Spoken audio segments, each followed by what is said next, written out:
மதுரை கள்ளழகர் திருக்கோவில் ஆடி பெருந்திருவிழா கொடியேற்றத்துடன் இன்று கோலாகல துவக்கம். பக்தர்கள் ஏராளமானோர் பங்கேற்பு. மதுரை அழகர் கோவில் அருள்மிகு சுந்தரராஜ பெருமாள் திருக்கோவில் ஆடி பெருந்திருவிழா இன்று கொடியேற்றத்துடன் கோலாகலமாக தொடங்கியது. விழாவில் பக்தர்கள் ஏராளமானோர் பங்கேற்று கோவிந்தா கோஷம் முழங்கிட சுவாமி தரிசனம் செய்தனர். 108 வைணவ திருத்தலங்களில் ஒன்றானதும் ஆழ்வார்களால் மங்களாசாசனம் செய்யப்பட்ட திருத்தலமுமான மதுரை அழகர் கோவில் அருள்மிகு சுந்தரராஜ பெருமாள் திருக்கோவிலில் நடைபெறும் சிறப்பு பெற்ற விழாக்களில் முதன்மையான ஆடி பெருந்திருவிழா இன்று கொடியேற்றத்துடன் கோலாகலமாக தொடங்கி வரும் 31ஆம் தேதி வரை நடைபெறுகிறது. முன்னதாக ஆடி பெருந்திருவிழாவை முன்னிட்டு கொடிமரம் அமைந்துள்ள மண்டபத்தில் உற்சவர் ஸ்ரீதேவி பூதேவி சமேத கள்ளழகர் என்ற சுந்தரராஜ பெருமாள் எழுந்தருளியதைத் தொடர்ந்து சிறப்பு பூஜைகள் நடைபெற்றன. இதனைத் தொடர்ந்து தங்க கொடிமரத்தில் மங்கள வாத்தியங்கள் வேத மந்திரங்கள் முழங்கிட கருடாழ்வார் உருவம் பொறித்த கொடிக்கு சிறப்பு பூஜைகள் செய்யப்பட்டு கொடிமரத்தில் ஏற்றப்பட்டு மகா தீபாராதனை நடைபெற்றது.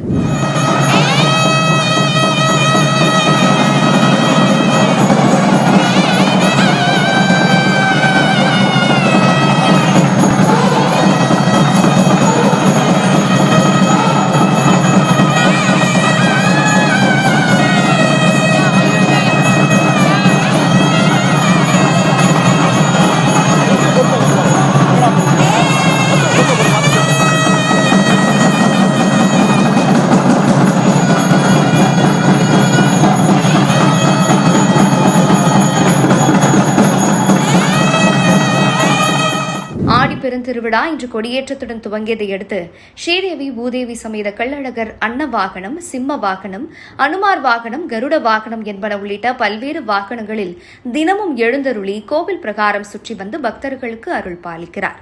இந்நிலையில் திருவிழாவின் முக்கிய நிகழ்வான திருத்தேரோட்டம் வரும் 29ஆம் தேதி நடைபெறுகிறது. இதனை முன்னிட்டு அன்று அதிகாலை தேவியர்களுடன் சுந்தரராஜ பெருமாள் திருத்தேரில் எழுந்தருளுகின்றனர். அதனைத் தொடர்ந்து நடைபெறும் சிறப்பு பூஜைகளை அடுத்து காலை 7:05 மணிக்கு மேல் 7:25 மணிக்குள் திருத்தேர் வடம் பிடிக்கும் நிகழ்வு நடைபெறுகிறது. ஆடி பெருந்திருவிழா துவங்கியுள்ளதை அடுத்து கோவில் மண்டபத்தில் பல்வேறு சிறப்பு கலை நிகழ்ச்சிகளுக்கும் ஏற்பாடு செய்யப்பட்டுள்ளது. திருத்தேரோட்ட வைபவத்தினை காண மதுரை மட்டுமல்லாது பல்வேறு மாவட்டங்களிலிருந்தும் பல்லாயிரக்கணக்கான பக்தர்கள் அழகர் மலையில் கூடுவர் என்பதால் கோவில் நிர்வாகம் சார்பிலும் காவல்துறை சார்பிலும் பல்வேறு சிறப்பு ஏற்பாடுகள் செய்யப்பட்டு வருகிறது.